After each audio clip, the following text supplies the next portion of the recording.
comes to diet, when have you heard of that? That in the morning, the breakfast should be like a king, and then lunch should be like a prince, and then dinner supper should be like a beggar or something like that. Have you seen? Have you heard that? Right? What does it mean basically? When we are talking about that, have your breakfast like a king. That means what? It doesn't mean that too much. It is not related to quantity. It is related to quality. That you choose something very qualitative in nature as a king, because king will choose very qualitative things, not anything. So you choose qualitative nutrients that moment according to your prakriti, that moment, that time of point of time, and have that. Okay. Eating like a prince in the lunchtime. What does it mean? That means the prince is little younger than the king, isn't it? Having good metabolism, right? And he is young. He have good metabolism, and that is the metabolism time only, lunch time.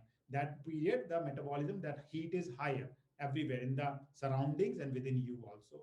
So you can have more food that moment, but again, nutritive one, not like anything. And then, so lunch should be the heaviest meal of the day. Heaviest meal is lunch. Nutritive meal should be the breakfast. That's where you're breaking the fast.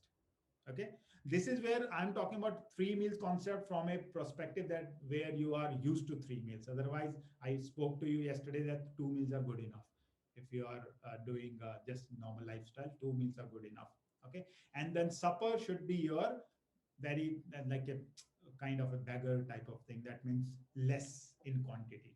Okay, if you have to have very less in quantity, not much, because we don't need much that moment, until unless you are a kind of a loader kind of a worker, you have to go out for some work, you have to load a truck. Please have something, don't go like this. Okay, please have some energy and then go, right? Or if you are, nowadays we are working out in the evening also, many people are working out at night, please have it, don't go just like this, right? So now it is totally depending on your lifestyle, isn't it? Diet should be depending on the lifestyle, right? But Ayurveda says, okay, these are the timings, please have like this. Okay, if you'll have like this, there will be no trouble in your life. But it is your life, you can make it the way you want to. Ayurveda have told you that do things, work out and all those things in the morning, not at night, not in the evening, right? But it is your life again, I would say. Ayurveda have nothing to do here, right? It's your life, make it large. Okay, make it wise with your wise decisions. So these are the timings and these are the lifespans or the time.